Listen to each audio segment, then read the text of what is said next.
안녕하십니까.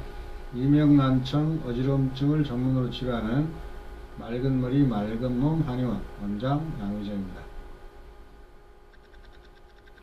오늘은 소음성 난청에 대해서 말씀드리겠습니다.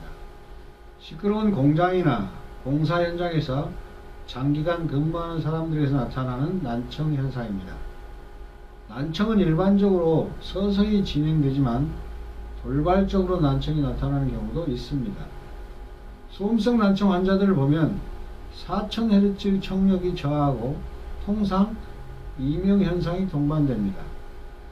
소음성 난청 환자의 경우는 난청보다도 이명 증상으로 더 괴로워하는 경우가 많습니다.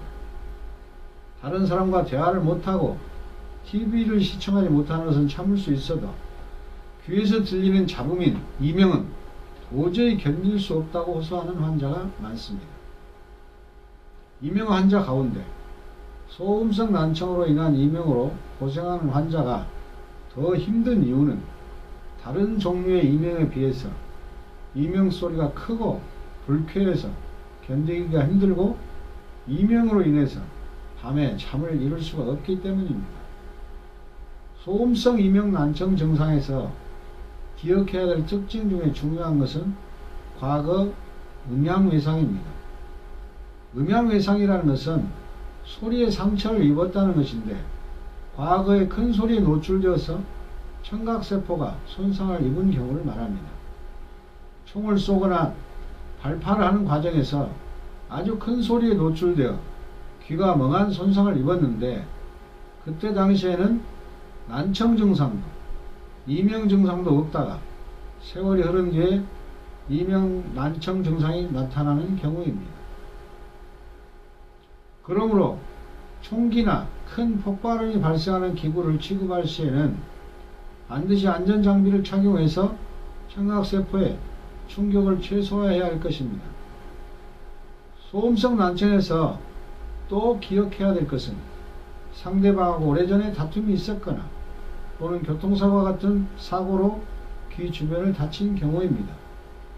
그 당시에 이명이나 난청이 발생했다면 서로 보상에 대한 얘기를 나눌 수도 있었겠지만 시간이 흐른 뒤에 이명 난청이 나타남으로써 누구에게 호소도 못하고 억울해하는 환자들도 있었습니다. 그러므로 사고로 인하여 귀 주변이나 머리를 다친 경우에는 미래의 뇌 관련 질환이나 청각장애에 대한 대비도 어느 정도 감안하셔야 할 것입니다. 또한 생활상의 지속적인 소음에 대해서도 주의를 기울여야 합니다. 특히 이명난청, 어지럼증을 전문으로 치료하는 한의사로서 요즘 걱정스러운 것은 지하철을 이용하면서 이어폰을 끼고 음악이나 강의를 듣는 사람들입니다.